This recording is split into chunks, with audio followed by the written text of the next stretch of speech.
Kesempatan kali ini saya akan menjelaskan tentang pendahuluan artikel ilmiah yang kelompok kami tulis. Yang pertama adalah pada zaman digital seperti sekarang ini, persaingan industri semakin kuat sehingga perusahaan dituntut untuk memenangkan pasar.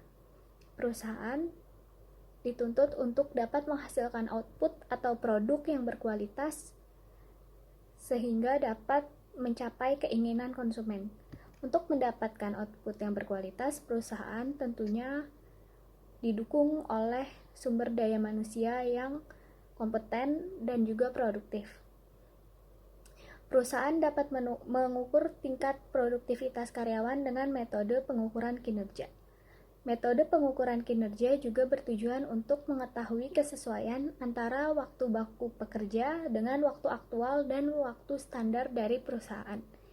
Jika waktu baku pekerja dengan waktu standar tidak sesuai, maka akan menyebabkan tidak tercapainya quantity plan produksi yang sudah ditetapkan sebelumnya, sehingga kinerja perusahaan tidak akan optimal dan output yang dihasilkan pun tidak akan sesuai dengan standar perusahaan.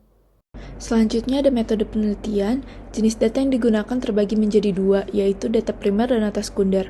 Untuk data primer diambil langsung dari objek penelitian dengan cara wawancara dan observasi, sedangkan data sekunder diperoleh dari data yang sudah ada dari sumber lain seperti buku, jurnal, laporan, dan dokumen perusahaan. Untuk metode pengumpulan dari data yang digunakan, yaitu ada 4. Yang pertama, wawancara secara langsung yang dilakukan kepada pihak internal perusahaan yang terlibat langsung dalam proses mengenai hal-hal yang berkaitan dengan produk, proses, ergonomi, studi gerakan, dan ekonomi gerakan. Yang kedua ada observasi secara langsung dengan mengamati kondisi yang terjadi pada perusahaan meliputi proses produksi, kinerja pelaku kegiatan, waktu kerja, kondisi lingkungan kerja, serta metode yang digunakan. Untuk yang ketiga, ada studi literatur yang digunakan dengan cara mencari, membaca, dan mengkaji data-data yang telah ada sebelumnya, baik milik perusahaan ataupun tidak. Tujuannya adalah untuk melengkapi data serta menambah informasi yang berkaitan dengan topik yang dibahas.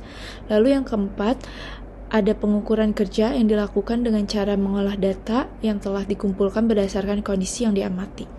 Terima kasih. Saya ingin mempresentasikan hasil penelitian dan pembahasan. Studi gerak yang lebih dikenal dengan motion study adalah suatu studi tentang gerakan-gerakan yang dilakukan pekerja untuk menyelesaikan pekerjaannya. Menurut Astuti dan Ifladi pada tahun 2016, tujuan dari studi ini ingin diperoleh gerakan-gerakan standar untuk menyelesaikan suatu pekerjaan. Gilbert juga berhasil menciptakan teknik-teknik perekaman gambar-gambar detail yang dikenal sebagai motion study, bermanfaat di dalam usaha mempelajari gerakan kerja manusia yang dilakukan secara cepat dan berulang-ulang. Frank dan Lillian Gilbert menciptakan simbol-simbol yang dikenal sebagai terblik. Gerakan-gerakan yang dijelaskan dalam terblik adalah khusus gerakan dasar dari tangan. Manfaat dari studi-studi ini antara lain sebagai berikut. 1.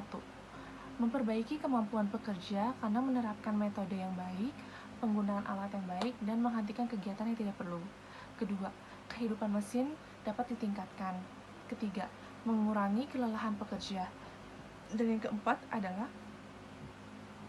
mengurangi biaya tenaga kerja karena pemborosan dalam pabrik.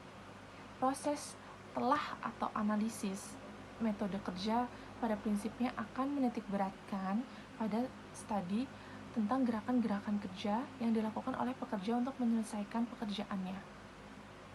Nah, pada pembahasan selanjutnya, dari hasil studi ini diharapkan akan dihasilkan gerakan-gerakan standar untuk menyelesaikan pekerjaan, yaitu rangkaian gerakan kerja yang efektif dan efisien.